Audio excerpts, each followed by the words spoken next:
kanya-kanyang panahon. Kadalasan sa paghihiwalay ng mga magulang, ang mga anak ang naapektuhan. Paano nga ba ito dapat harapin ng isang anak? Mga kaibigan, pakinggan po natin ang naging karanasan ni Lady sa ating dulang sa kanyang panahon.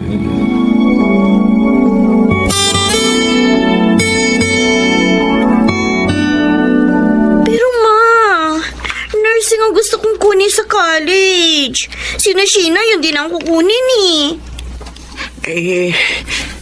Hindi ko yata kaya yung gasto sa kursong yun.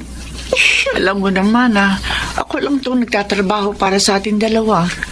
Dahil nga matagal na kaming hiwalay ng papa mo. Isa pa, Lady, ang pagkuha ng isang kurso ay hindi barkadahan.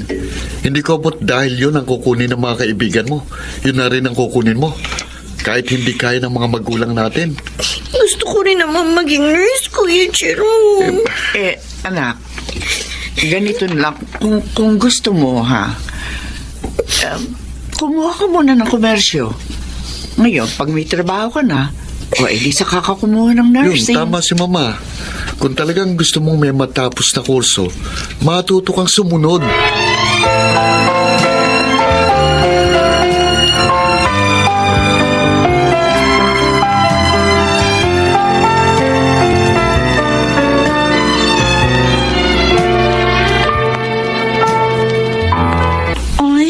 How sad naman. Hindi ko pala makakasama ng barkada sa university na papasukan namin. Ganun na nga, Sheena. Kailangan kong kumuha ng commerce. Kasi pag natapos ko yung course na yun, makakapagtrabaho kagad ako. O paano naman nakatiyak si Aling Nilda na makakapag-work ka kaagad pagka-graduate mo ng course na yun? Ang Kuya Jerome ko mismo ang magpapasok sa akin ng trabaho. So, magtitiis ka na lang? Oo. Dahil gusto kong magkaroon ng magandang kinabukasan. Ang bait mo talaga. Very understanding pa. Kasi kung ako, hindi na lang ako mag-aaral. Ha? Hindi ko kayang magtiis sa isang course na ayoko.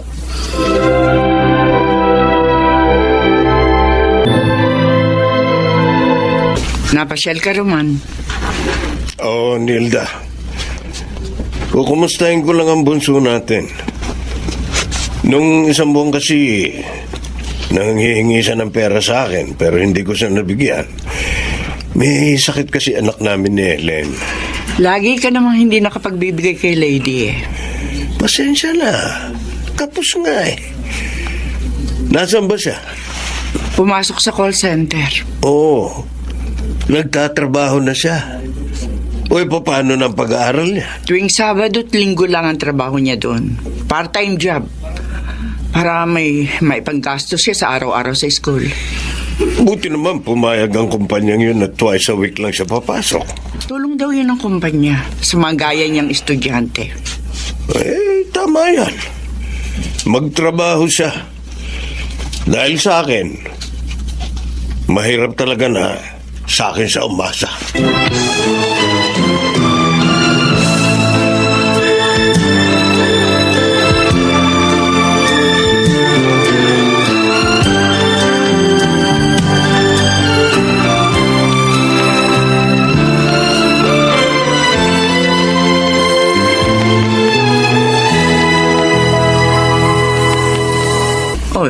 Lady, anak, bakit nakasimangot ka? Nakausap ko po si Papa sa cellphone. Tinawagan ka? Opo. Bakit daw? Bibigyan ka ba niya ng baon? Hindi po. Nagtanong lang po sa trabaho ko. Tapos, sabi ba naman niya, Ma? Pag nakatapos daw ako, pag-aralin ko daw yung anak nila nung babae niya. Sinabi niya yun? Oo, Kuya! Nakakainis yun! Nakakasama ng loob! Hindi na nga niya ako napag-aral. Binibigyan niya pa ako ng obligasyon sa bunga ng kasalanan niya. Hindi naman talaga tama yun, Ma. Mga anak, sana kahit gano'n ang papa niyo, huwag kayong magtanim ng galit sa kanya. Dahil kahit nagkulang siya sa atin, siya pa rin ang ama niyo. Mama naman. Kinalulugdan ng Diyos ang nagpapatawad. Oh, ganito na lang ang gawin mo, lady, ha? Pag nakagraduate ka at meron ka naman pwedeng itulong sa kanila, o di tumulong ka. Tandaan mo, anak, mas mapalad ang tumutulong kaysa sa tinutulungan. Ibang klase talaga kayo, ma. Niloko na nga kayo ni Papa. Nasasabi niyo pa rin yan? Ewan ko nga ba? Dahil pinagaling na ng Diyos, ang sugat ang puso ko, mga anak.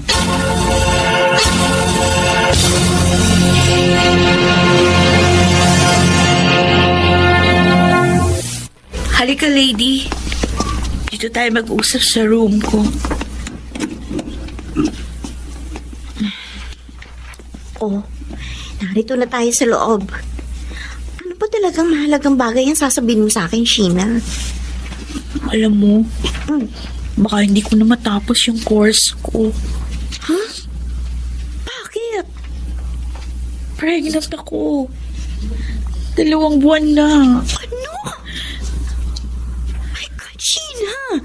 Bakit naman nagpadala ka sa yaya ng boyfriend mo? Nagsisisi nga ako eh.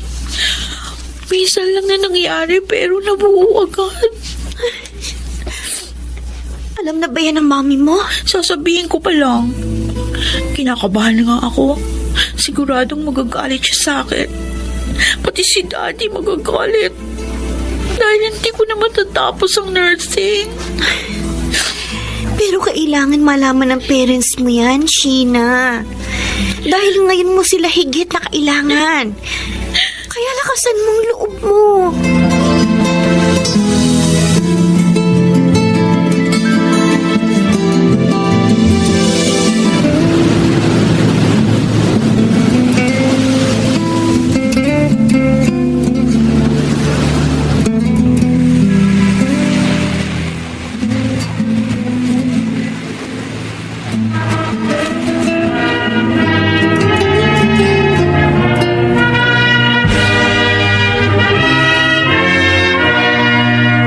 Yes, congratulations! At last, graduate ka na rin. Oo nga, Harold. Natapos din ang hirap ko sa course na ito. Lady! Hoy! Ay! Buti mo abot ako rito.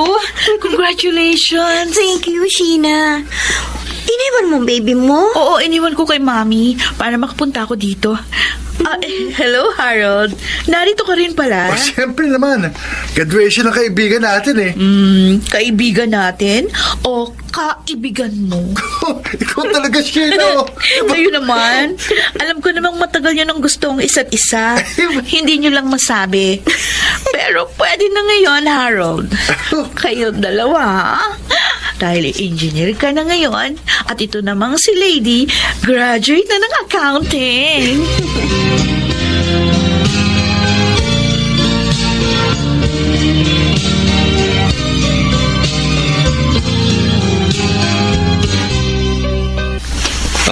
Kayo pala pa. Tuloy kayo. Salamat, Jerome. Nasaan ang mama mo? Nasa kusina po. Nagluluto ng mga pagkain. Na-promote po si Lady sa company na pinapasukan niya. Team leader na siya ngayon. Kaya may blowout siya. Boy, tama-tama pala ang dating ko. Jerome, Ma? sino ang bisita natin? Naman. Ikaw pala. May kainan pala rito. Oo, na-promote sa trabaho ang anak natin. Sinabi ko na po kay Papa yan, Ma. At mayroon pang isang dahilan ng selebrasyon na ito. Sasabihin ko na, Ano po yun? magpapakasal na sila ni Harold. Ho? Kung ganun pala, wala na siyang planong kumuha ng board exam. Ay, wala na, Roman. Masaya na siya sa kanyang trabaho. Lalo na ngayon, tumaas pa yung sweldo niya. Kaya masaya na rin ako para sa kanya.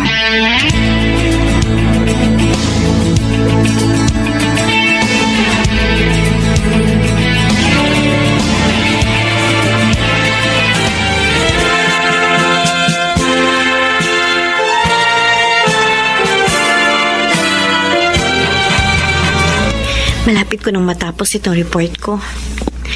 Buti pala, naisip kong gawin ito dito sa bahay.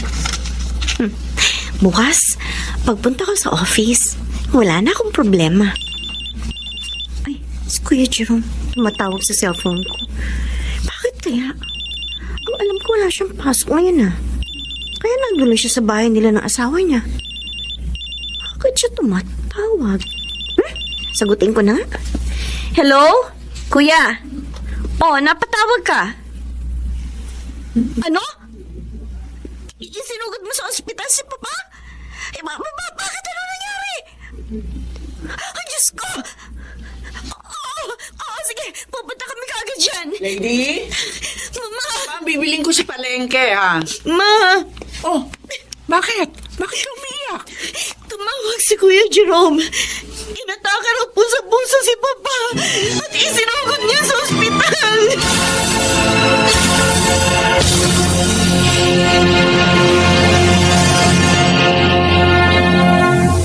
Kuya, kumusta na si Papa?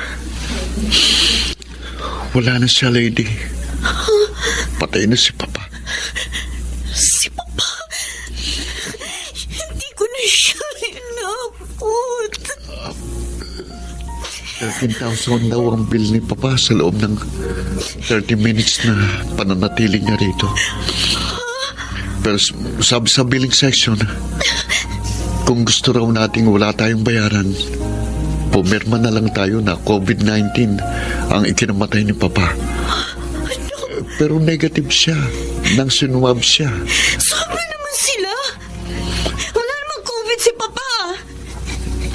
Hindi, Kuya, hindi natin gagawin yon.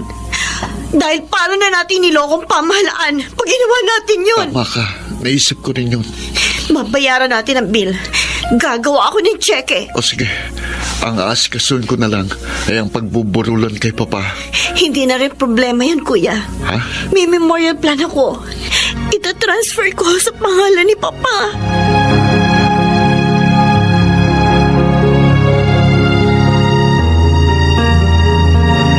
Gumawa ako ng juice para sa ating dalawa, lady. Eto. Thank you, Harold. Nailibing na si Papa. Pagod ka ba? Medyo. Pero okay lang. Makakatulog na naman tayo na maayos ngayon At bukas, papasok na ako sa office. Kaya mo na ba, Mrs.? Opo, mister. May trabaho po akong dapat harapin. Nakapaglingkod na ako kay Papa. Ngayon naman, kayo ng ating mga anak ang aasikasuhin ko. Bilib talaga ako sa asawa ko. Ulirang anak na, ulirang ina, at asawa pa.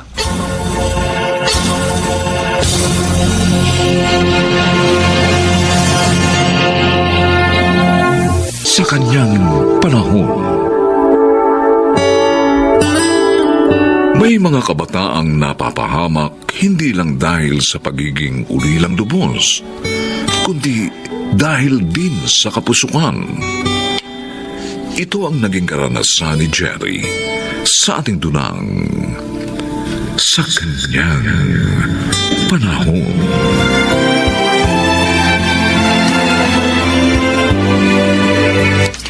Maliit na naman ang binigay mong pera sa akin, Eljan. Paano tayo makakaipon nito para sa panganak ko? Ilang buwan na lang isisilang ko na magiging baby natin. Wala pa rin tayong ipon. Nagsisikap naman ako Binibigay ko sa iyo lahat ng kita ko sa pagbabantay ng sugalan ng mga akong. Ikaso nga sa ating dalawa palang kulang na yung kita mo. Paano pa pagdating ng anak natin? Huwag ka mag-alala. May gagastusin tayo. Mangungutang ako. Pag binayaran mo yung uutangin mo, wala ulit tayong panggastos. Ano ba gusto mong gawin ko? Tuparin mo yung pangako mo sa akin. Humanap ka na ibang trabaho, yung mas kikita ka na maayos. Nakakabanas ka naman Isa nga wala nga akong makita. Hindi naman kasi ako tapos kahit high school. Hindi rin ako maaaring magpasada ng tricycle dahil wala akong lisensya. Hindi rin ako marunong magmaneho. Paano na lang pala ang buhay natin? Ikaw, kapag hindi ka tumahimik, susuntukin kita!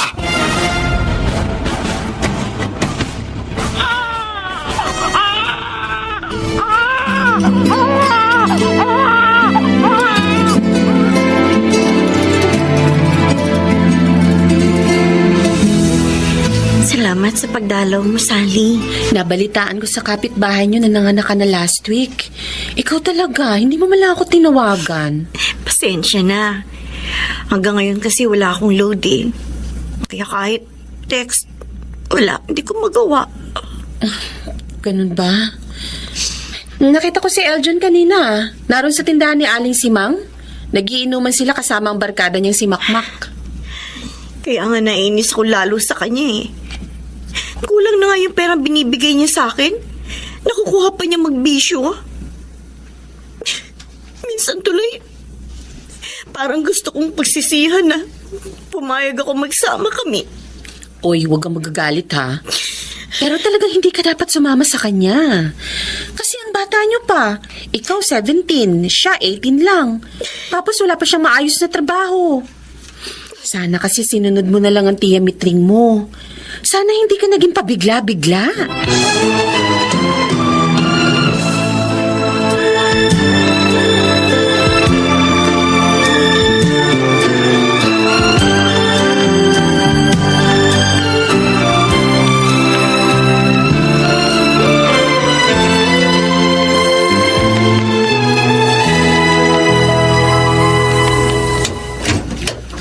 Jelly, ang pagkain natin. Kasing ka na naman. Sasabihin mo na naman, nilibre ka ni Makmak. Dahil nanalo siya sa sugalan, doon kina Mang Akong. Iyon naman talaga ang totoo eh. Kahit magtanong ka pa kina mga akong. Kahit libre yan, Eljon. Hindi pa rin tama yung ginagawa mo. Ano? Dahil nagiging bisyo mo na yan eh. Alam mo, darating ang panahon, hahanapin mo na yung alak na yan hanggang sa wala ka na ibibigay na pera sa akin para lang makainom ka ng alak. Tumigil ka na ha? Nagagalit ka dahil totoo yung sinasabi ko? O baka nga adi ka na nga dyan sa alak na yun eh! Ikaw tumigil ka na! No. Ha? Ha? Ganyan ka pag napagsasabihan ka na nanakit ka! Ayaw mo talaga tumigil ha? Ha? Ha? Ano? Ha? Hindi ka talaga nanakit ka! Sana hindi na lang ako sumama sa'yo! Ganito lang pala ang magiging buhay ko!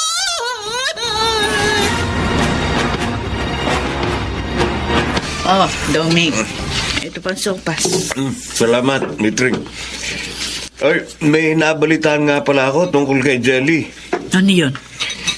Naghihirap daw ng usong pamangkin mo. Marami ng utang sa mga tindahan sa lugar nila. Oh, naasahan ko na yun. Eh dahil bukod sa bata pa, walang maayos na trabaho yung sinamahan. Hindi lang yun. Para daw makakaya ng mag-ina, tumatanggap ng labada ang pamangkin mo. At nananakit pa raw ang Eljon na yun. Walang yang yun. Hindi na nga mabuhay ng mga isang pamilya niya, nananakit pa. Kausapin mo yung pamangkin mo. Naiwan na niya ang lalaking yun. Nang hindi na dumami pa ang anak niya sa Eljon na yun ba? Ay, paano ko kakausapin? Na hindi nga marunong humingi ng tawad ng batang yon. Pinag-aaral natin, sa halip na mag-aral, ayaw nakipagnobya. Kaya nabuntis ng maaga. At ayun, nakipagtanan. O paano? Hahayaan mo na lang si Jelly sa ganong kalagayan?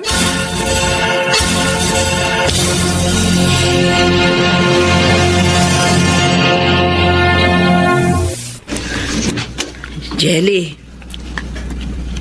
Jamitring, ako na nagpunta dito. Kahit na nga mula nung sumama ka magtanan sa Eljon na yun eh, hindi ka man lang makadalaw sa bahay. sorry po, Tia. Nahiya po ako sa inyo. Alam ko ang laki ng kasalanan ko.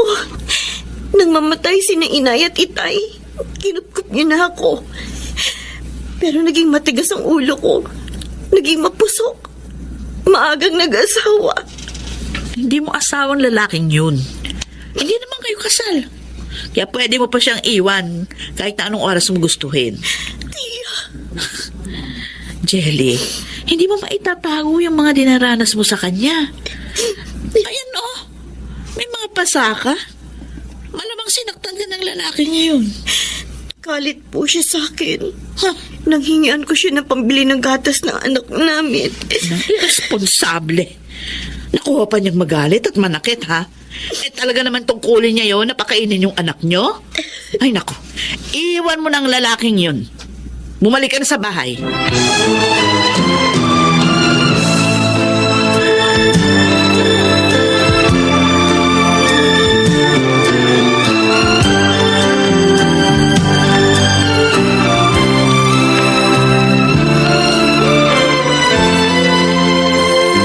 Pre, nagpunta pala sa inyo si Aling Mitring. Makmak. Kapon, nakita ko siya nang papasukin ni Jelly. Kaya hindi na muna ako umuwi habang nasa bahay siya. Makasaya muna lang ako ng matandang yun. Ayos ka talaga, pare, ah. Nakaiwas ka pa. Siyempre, ako pa. Mabuti lang, hindi niya kinuha si Jelly at yung anak ninyo. Hindi ako papayag na iwan ako ni Jelly at ang anak namin. Bubugbugin ko siya ng gusto kapag ginawa niya yan. Ako mangiiwan sa babae. Hindi ako ang iiwanan ng babae.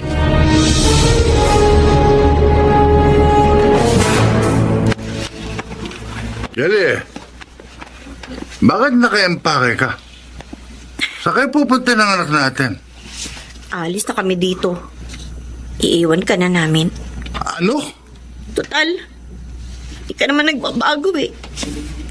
Hindi kami mahalaga sa'yo. At saan ka pupunta? Ha? Sa tiyamitring mo? Hindi ka natatanggapin, oy! Dahil ang tigas ng ulo mo at may anak ka na. Magiging pabigat ka lang sa kanila. Diyan ka nagkakamali, Eljan. Handa ang tiyahin ko na tanggapin kami ni Baby at tulungan ako makabangon. Yun!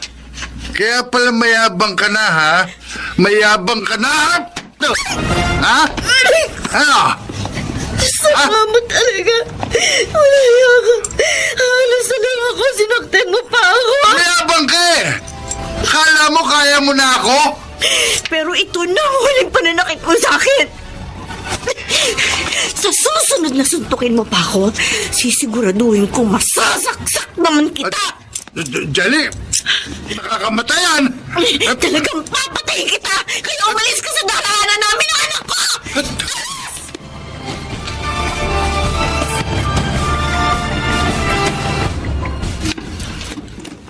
Oh, Chamitri. Jelly? Iniwan na po namin si Eljan, Tia. Pero bago po ako nakaalis, nasaktan pa po niya ako. Napakawalang hiya talaga ng lalaking yon. Ay, tama lang yan. Tama lang na iwan nyo na siya ng apo ko. Mitring, sino ba dumating at... Jelly? Ako nga po, Chidomeng. Patawad po. Naging mapusok ako. Matigas ang ulo. Kaya sinapit ko yung kapalarong ito. Patawad po sa inyo ni Tia. Ay, huwag ka na umiyak. Tapos na yun. Oo nga. Tama ang Teodomeng mo. Basta ang mahalaga, gusto mo nang bumangon ngayon sa nagawa mong pagkakamali.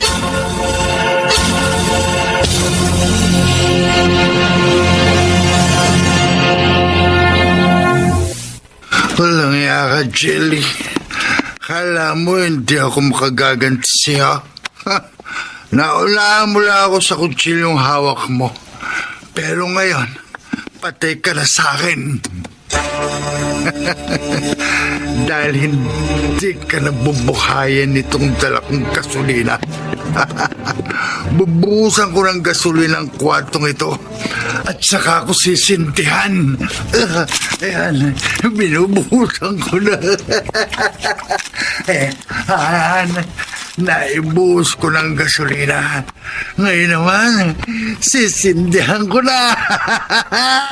Mamamatay ka na, Jelly!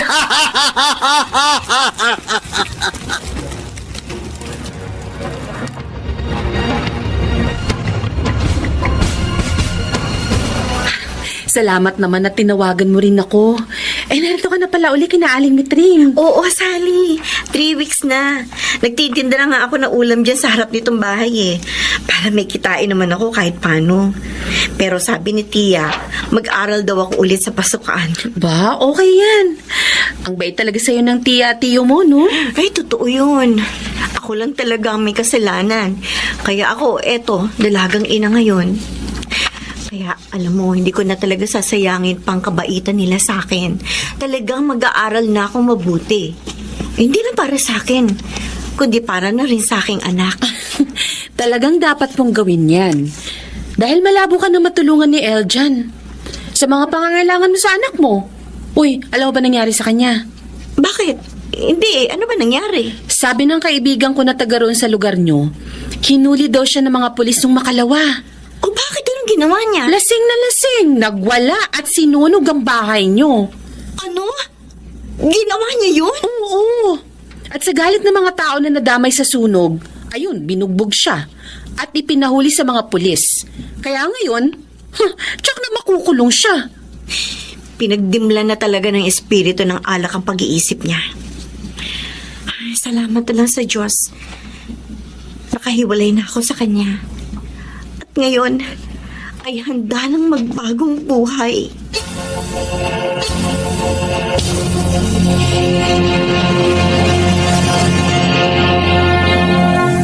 Sa kanyang panahon, ang buhay ng tao ay may espesyal na kabuluhan. Kung kaya't hindi ito dapat isakripisyo kapalit lamang ng pananaig ng sariling kalooban. Mga kaibigan, narito po ang naging karanasan ni Berna sa ating dulang sa kanyang panahon.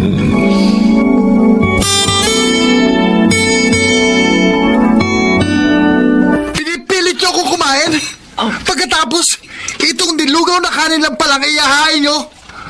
Kahit na gutom ako, hindi ko kakainin ang lintik na pagkain nito na parang kaning baboy! Joel, anak! Manghilayan ka naman sa pagkain. Kahit paano mawawala din yung gutom mo. Ay, hayaan mo kapag nagkape. Pwede ba, Nay? Musmus pa ako. Dialogue nyo na yan. Kaya tigilan nyo na yung kasasabi na kapag nagkapera ako, dahil hanggang ngayon, 17 anyos na ako, nagkapera ba kayo? Hindi nga kasi akong makapaglako ng maayos nung kaping mainit sa Divisoria. Nito ang kasing huli, panay malalakas na pag-ulan. Halos walang tao sa palengke. Ano ba? Ito ang tandaan nyo, Nay, ha? Kahit isang drum na kape pa ang maibenta nyo sa Divisoria, hindi tayo makakakain ng maayos sa barya-baryang diskarte nyong yan. Ang masaklap, patay ko gugutumin nyo. Anak, Mabuti pa ako na lang ang didiskarte. Tiyak, makakain ko pa gusto ko. teka muna, saan ka pupunta? Saan pa? Di sa highway. Alam niyo naman kung ano nangyari pag nasa highway ako, di ba? Ay, nako, Joel, anak, wag. Kung ano man ang binabalak mo, parang awa mo na. Huwag mo na Doon ko pa gustong gawin ito, inay. Kaya umalis kayo sa daraanan ko. Tumabi kayo!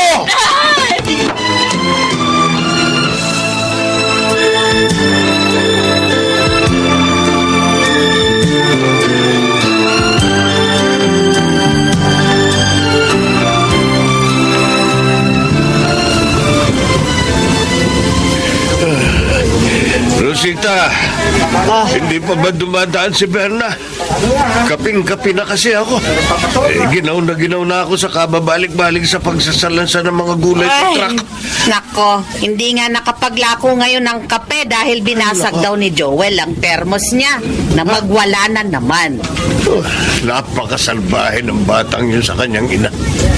Simulat sa pool, nakita kong kawalan ng respeto niya kay Berna. Araw-araw, walang ginawa kundi sumbatan ng ina sa dinaranas na kahirapan. Walang pinakamasakit sa isang magulang, kundi ang hindi igalang ng anak. Ang hindi pa katanggap-tangga. Ang pisikal na pananakit sa kanya ni Joel sa mga oras na hindi niya maibigay ang gusto nito.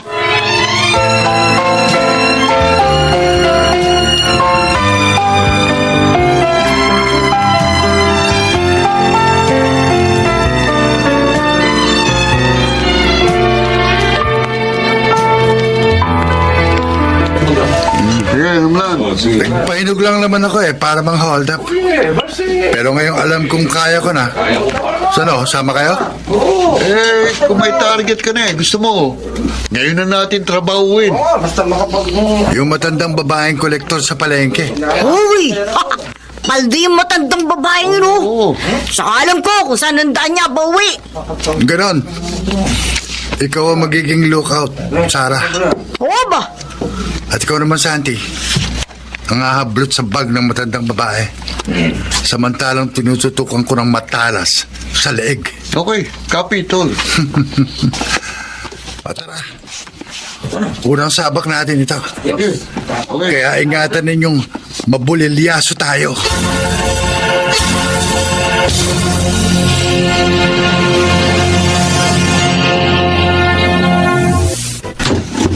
Anay! Nay, kain tayo! Marami akong dalang pagkain. Ito, lechon yempo, lechon manok, meron pang Mickey Bihon. Tara, magpakabusog tayo! Joel, saan ka kumuha ng pinambili ng mga pagkain yan? Nang hold up nga kami ni Santi at Sara sa highway. Inabakan namin yung matandang babaeng kolektor sa palengke. Akalain mo, Nay, 100,000 pa lang laman ng bag niya. Kaya mahigit tigdi 30 mil kaming tatlo. Ibig mo sabihin, kayo pala ni na Santi at Sara ang pinaghahanap ng mga pulis sa highway? Parang pelikula lang. Huli nang dumating yung mga pulis. Hindi mo rin pala pinakinggan ang pakiusap ko. Na naman, nagpapatawa na naman kayo Kahit lumuha pa kayo ng bato sa harapan ko, hindi ko talaga kayo pakikinggan. Alam mo na ayokong maulit sa iyo ang kasaysayan ng iyong ama. Di dapat hindi kayo sa isang holdupper nagpabuntis para hindi na maulit ang lintik na kasaysayan kinatatakutan nyo. Dapat sa isang doktor o sa isang abogado kayo nagpaanak. Parang ikakabit sa pangalan ko ng mga tao, anak ng doktor o anak ng isang abogado. Hanggang kailan mo hindi uunawain ang mga bagay-bagay, Joel? Hanggang kailan ka magiging madamot sa iyong sarili para sa ikabubuti ng iyong kapakanan? Sana man lang, bago magpantay ang mga paa ko, makita ko ang iyong pagbabagong buhay. Walang pagbabagong buhay na mangyayari sa akin, Nanay. Joel. Anak ako ng isang holdupper. Nakadikit na yun sa pagkatao ko. At kahit anong gawin ko, hindi na mababagong ganong pagtingin sa akin ng mga tao. Kaya paninindigan ko na ang ganitong buhay.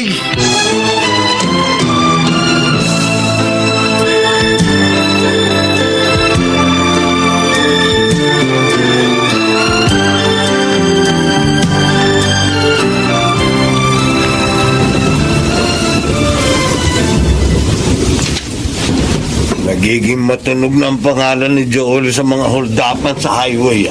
Ay, hindi nga natin alam kung ano ba talagang gustong patunayan ng batang yun. Sa ginagawa niya, sinusundan na nga niya ang yapak ng kanyang ama.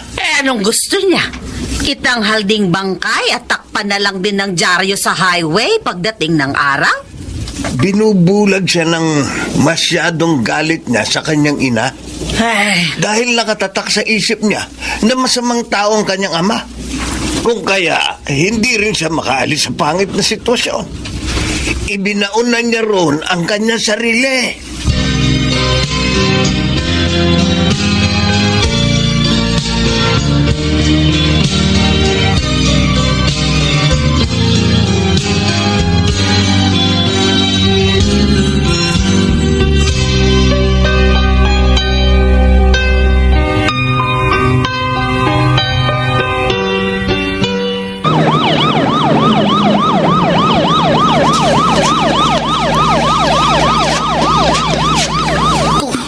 Malas, nasundan ako ng patrol car na naalarma sa sigaw ng estudyanteng in-hold up natin.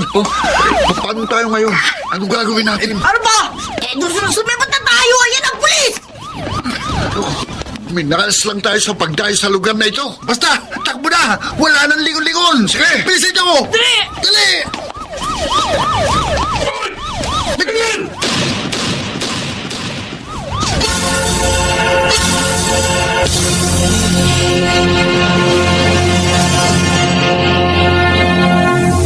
Isang buwan na kamong hindi umuwi sa inyo si Joel? Opo, Chang. Pati sina Santi at Sarah. Sabi ng mga kabarkada nila na nakausap ko. Isang buwan na rin nilang hindi nakikita. Aba, matagal na ang isang buwan para hindi ka nga mag-alala.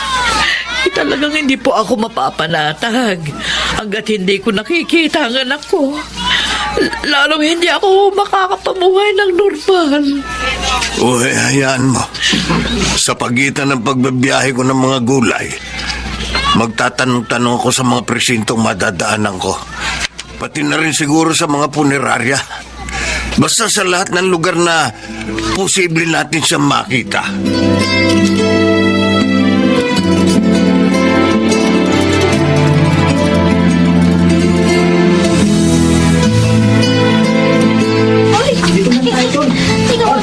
Ano sabi mo, Joel?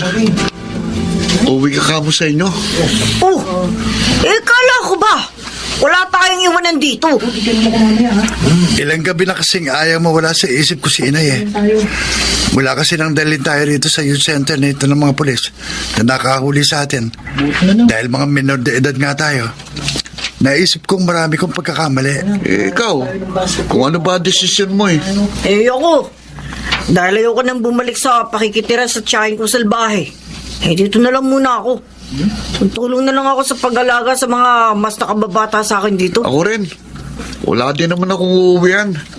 Kaya tutulong na lang din ako sa mga gawain ng mga kabataan dito. Paano? Tiyak, magkikita-kita pa rin naman tayo eh. Basta, palagi kayo mag-iingat.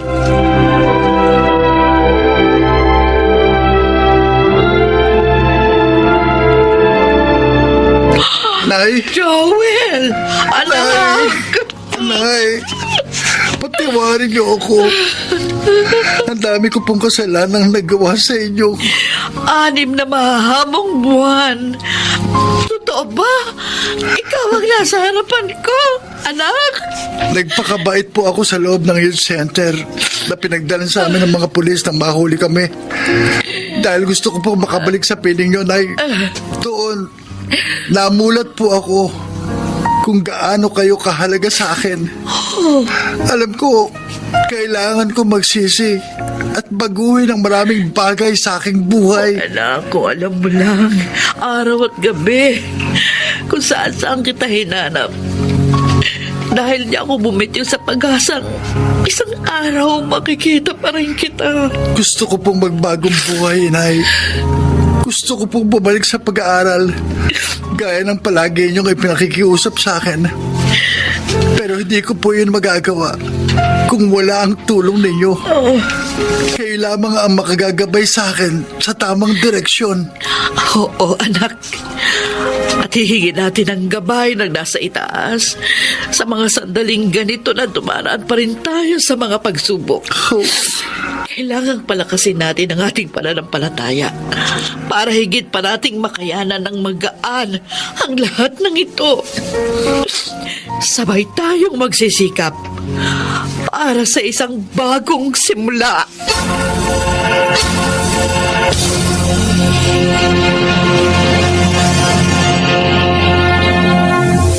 Sa kanyang panahon, ang babae ay dapat na maging inspirasyon ng kanyang asawa sa mga pagsisikap nito. Sapagat ang tagumpay ng isa ay tagumpay nilang dalawa. Mga kaibigan, narito po ang naging karanasan ni Vanessa sa ating dunang Sa Kanyang Panahon.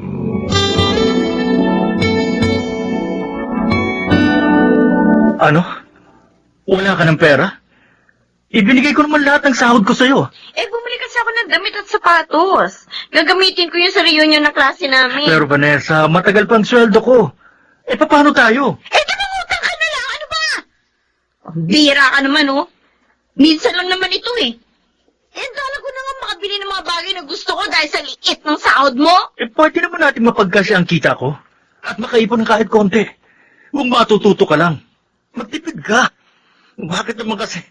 Madali lang naman ang mga gawain dito sa bahay. Kumuha ka pa ng katulong. Aga, ganon, kasalanan ko pa, ha? Wish ka talaga. Ikaw na nga itong malitang kita, ako pa ang sisisihin mo? Hindi kita sinisisi. Ang gusto ko lang sana, tulungan mo ako sa pagsisikap ko. Matuto ka namang magtipid at maging inspirasyon kita. Aba, wala akong maramdaman sa pagsisikap na ginawa mo, Ronald! Wala!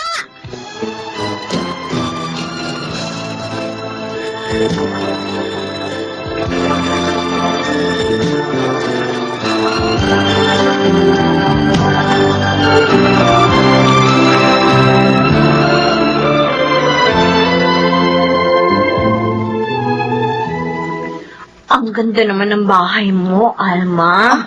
Pati yung kotse mo na sinakyan natin kanina. Ay, yan ba? Kabibili lang yun ni Will John ko. O, bakit nga pala nakataksi ka lang nung dumating sa reunion natin? Wala ka bang sasakyan? Wala eh. Ay, Maliit ang nakita ng asawa ko. nako. Kung aasa lang siya sa trabaho niya sa opisina, ay, hindi ka niya talaga maibibili ng mga bagay na gusto mo. Dapat magkaroon pa siya ng ibang trabaho. Tulad ni Will John ko. Teka. Mabuti pa sabihin mo kay Ronald. Sumama na lang siya sa business ng asawa ko. Maging tauhan namin. Ha? Oo, malakas ang kita ng asawa ko sa negosyo niya. At hindi malulugi si Ronald kung sasama siya kay Will John. Hindi. Ayoko ng trabaho yun, Vanessa. Hindi ka naman mahihirapan eh. Dahil tutulungan ka ni Will John. Mas kikita ka pa ng malaki. Aasenso tayo tulad ni na Alma. Vanessa, mahal mo pa ba ako? Ano ba naman kadramahan yan, Ronald? Sagutin mo ang tanong ko. Eh, di natural. Asawa kita eh. Kung ganun, bakit gusto mo akong ipahamak? Ang arte mo naman eh. Hindi ka naman mapapahamak eh. Sasamahan ka ng asawa ni Alma hanggang masanay ka. Ako yata ang hindi mo mahal eh. Vanessa, Dahil pinahirapan mo ko sa buhay natin. Hindi mo maibigay sa akin ang ginhawang hanap ko. At kahit ngayon may chance ka na nga para mapaginawa mo ko, gusto mo pa palagpasin.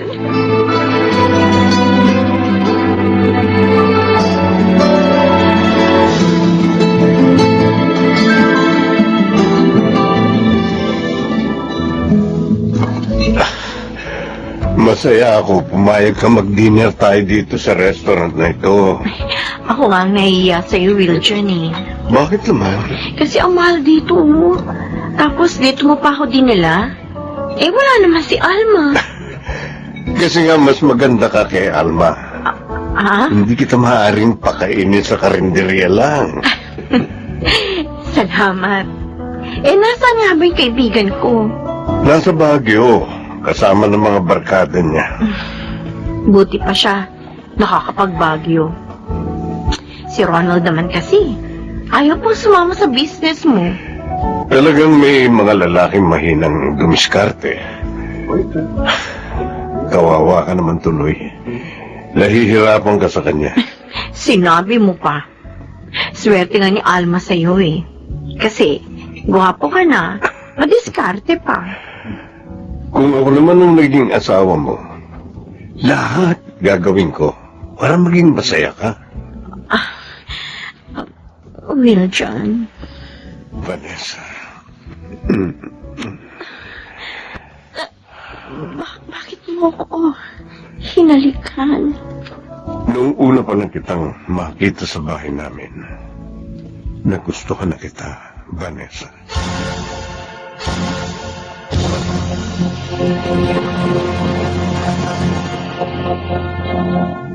Kaya ka palang malungkot, anak. Parang nandalamig na po siya sa akin ito eh. Hindi niya na ako inaasikaso. Pambihira.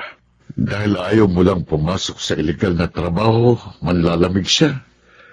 Nasa na bang pagmamahal ng asawa mo sa'yo? Bakit gugustuhin niyang mapahamak ka? Hindi ko na po alam kung anong gagawin ko. Nahihirapan na akong pagpasensyahan siya. Sana naman maliwanagan ng asawa mo para huwag masirang inyong pagsasama.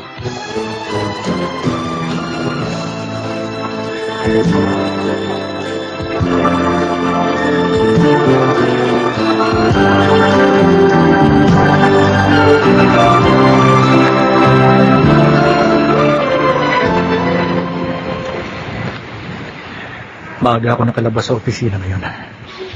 Dadaan muna ako sa mall. Bibilang ko ng pasalubong si Julia para matuwa naman ang anak ko.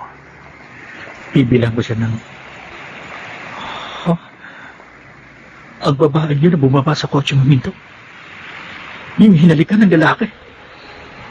Ang asawa ko.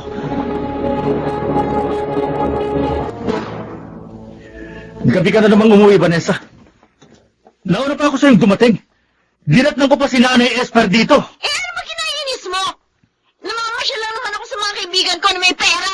Nililibre nila ako. Eto nga ibinili pa ako ng magandang bag at sapatos. Sinungaling! Visit ko! Bakit mo ako sinampal? Tanggap ko na sinisigawan mo ako. Dinumura mo ako. Pero alam mo kung anong hindi ko matatanggap. Ang pagkataksi mo sa akin. Hindi ka na makakapagkela. Ilang beses ko na kayo sinundan ng lalaki mo. At yun pa palang asawa ni Alma. Yun ang naging kalagulo mo. Yung gusto mong samahan ko sa pagbebenta ng illegal na droga. I'm sorry. Napakasakit mo, Elsa. Ang sakit na ginawa mo sa akin. Hindi ka na mapapatawad. Maghiwalay na tayo.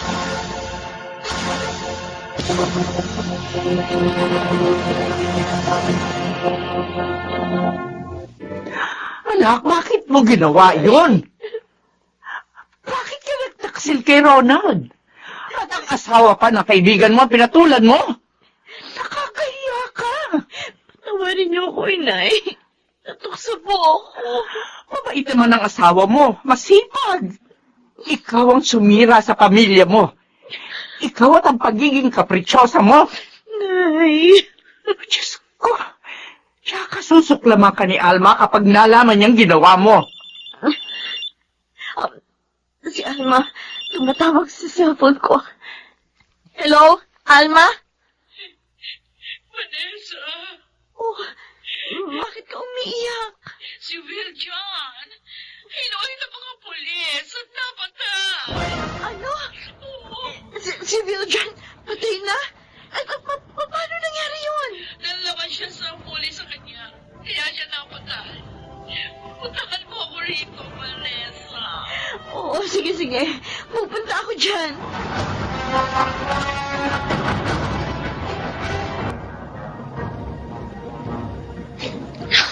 Nakikiramay ako, Alma. Paano na kami ngayon? Ang anak ko, Vanessa. Wala akong alam na trabaho. Si Wiljon lang ba ang nagtrabaho sa inyo kahit noon pa? Oo. At dahil nga nawili ako sa malaking kita niya sa pagtitinda ng mga party drugs. Kaya kahit mag-ipon, hindi ko nagawa. Buti ka pa nga, kahit na mahirap kayo, buo pa rin ang pamilya mo. Alma, May asawa ka nga alalay sa'yo sa oras ng kalungkutan mo. Hindi tulad ko, mag-isa na lang. Pinag-uusapan pa kami ng mga tao.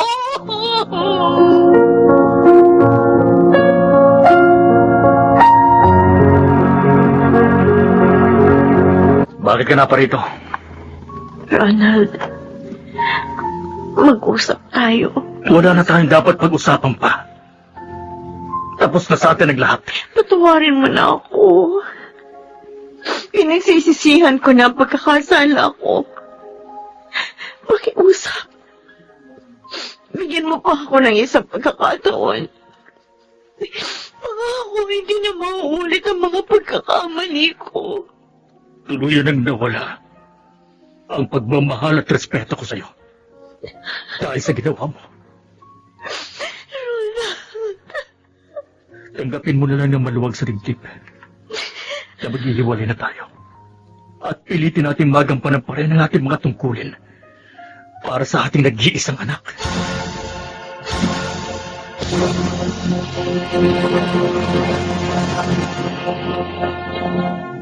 sa kanyang panahon.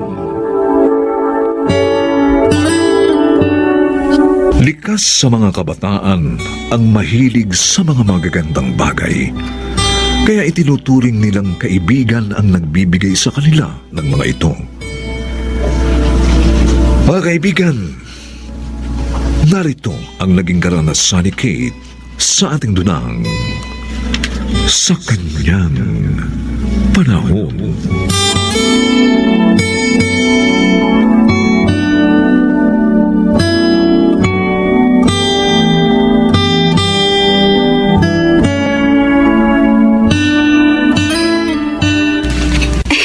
Kain ka pa, Kate. Ang dami pa natin in order, oh. Ang dami ko na ngang nakain, pati, eh. Busog na ako. Ang mabuti pa, ipabalot na lang natin ang mga ito para maiuwi mo sa inyo. Naku, nakakahiya naman sa iyo.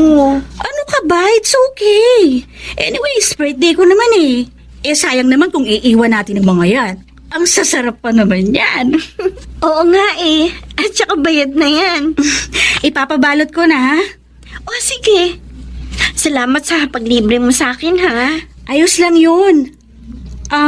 Kate? Oh. Pwede ba akong magpatulong? Sure. Ano ba yun? Hindi ko kasi nagawa yung assignment natin sa terror nating professor. Sumakit kasi ulo ko last night eh. Tulungan mo naman ako.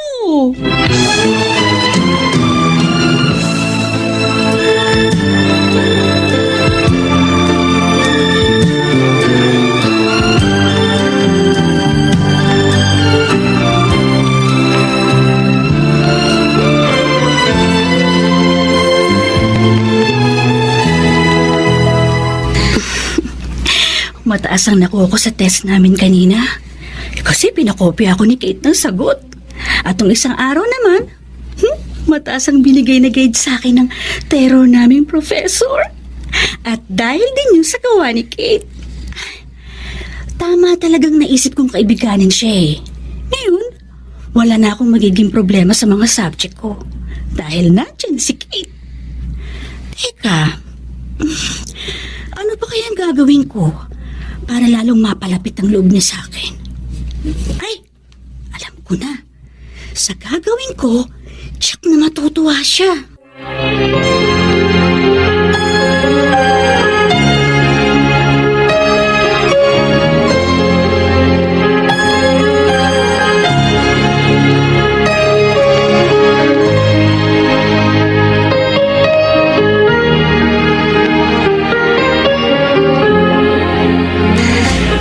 Ibinigay sa ni Patty ang mga damit at sapatos na yan, anak?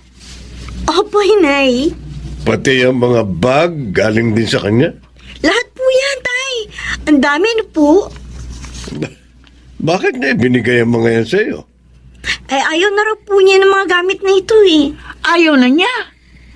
Aba, magaganda pa naman na. At mukhang mamahalin, ha? Mahal po talaga ang mga yan. Dahil branded po lahat eh. Baka naman magalit ang mga magulang niya sa ginawa niya. Nasa abroad pong parents ni Patty, Tay. Katulong lang pong kasama niya sa bahay nila. Mayaman pala ang kaklase mong yon. Nagpasalamat ka ba naman sa kanya, anak? Ay, syempre naman po. Hindi ko yata nakakalimutan yung turo niya sa amin ni Tay. Ay, mukhang mabait at hindi maramot ang kaklase mong yon, ano? Ay, totoo po, Nay. Kaya nga po, pinakikisamahan ko rin siya ng husto eh. Kasi, ang dalas din po niyang ilibre ako ng masasarap na pagkain. Kaya, naitatabi ko po yung baon ko. Ay, Tay, Nay, ipapasok ko na po sa kwarto ko ang mga ito. Marami pa po akong gagawin eh. Marami ba kayong assignment ngayon? Hindi naman po. Pero, gagawin ko po yung project ni Patty. Nagpapatulong po siya sa akin eh. Hindi ka nakapasok sa last subject nyo dahil sinamahan mo si Patty? Oo, Kuya Gary. Kaya, hindi mo ako inabutin sa school. Saan mo naman siya sinamahan? Sa mall, Kuya. Hmm? Sinundan yung crush niya. Ano? Hindi kayo pumasok sa last subject nyo dahil lang doon? Idinamay ka pa niya sa kalokohan niya? At ikaw naman, sumunod ka. Hindi ko alam na yun ang gagawin namin, Kuya Gary. Nagdududa na tuloy ako sa babaeng yun eh. Uy, bakit naman, kuya? Kasi yung mga assignment at project niya, sa'yo lagi pinapagawa. Pagkatapos ngayon, sinama ka sa pagsunod sa crush niya? Hindi kaya may iba siyang motibo kaya ka kinakaibigan?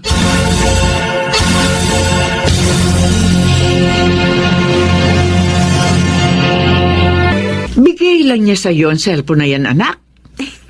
Opo, Nay. Pati nga itong relo, oh.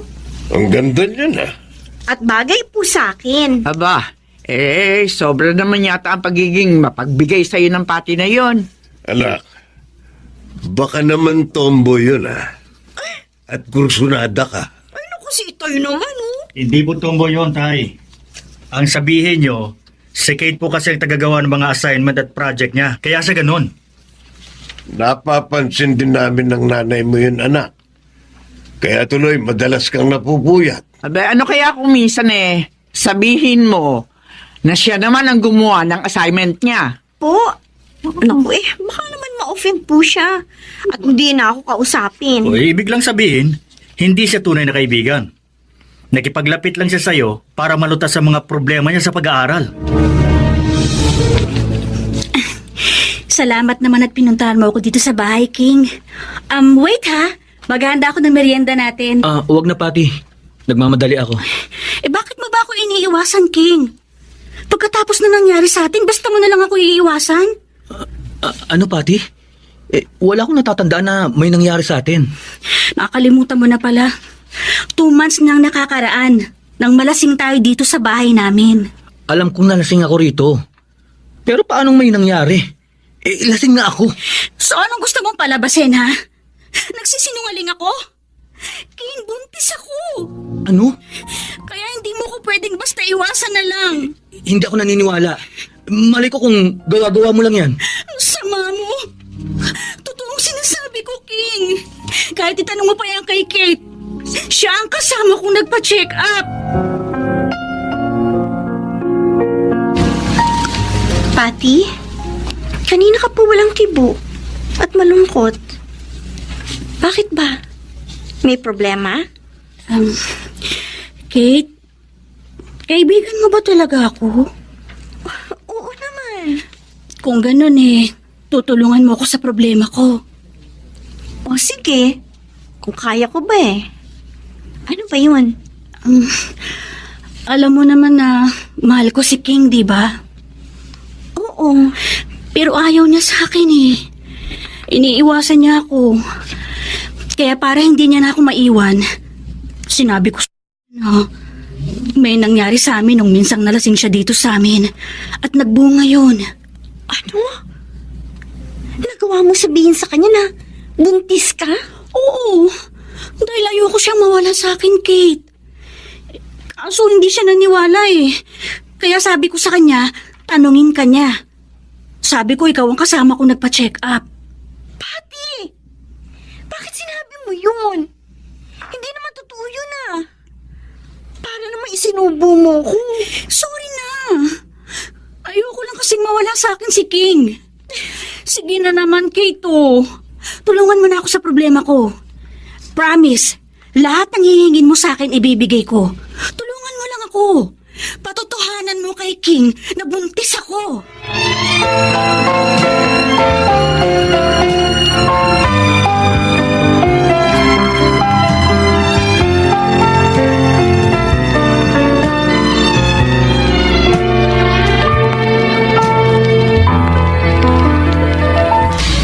Ang sama pala talaga ng ugali ng Pati na yun. Manggagamit at sinungaling. Oo nga Gusto pa niya idamay ang anak natin sa kalokohan niya. Gusto niyang gamitin si Kate upang patibayin ang kasinungalingan niya. Wala siyang pakialam kahit mawasak niya ang buhay ng binatang yun. Makasarili ang dalagang yun, Rene. Lucy, kausapin natin ang ating bunso. Hindi siya dapat pumayag sa gusto ng Pati na yun. At hindi lamang yun, Rene. Dapat na rin niyang layuan ang babaeng yun. Ipapahamak lamang siya ng pating yun.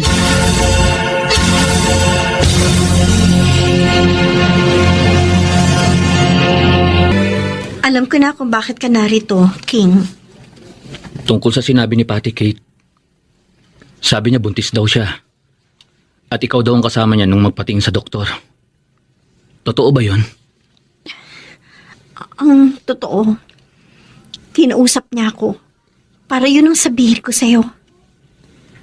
Pero hindi kaya ng konsensya ko. At ayaw din ng parents ko na maging kasangkapan ako sa pagkawasak ng buhay mo. Ibig mong sabihin, hindi buntis si Patty? Oo. At lalong walang nangyari sa inyo.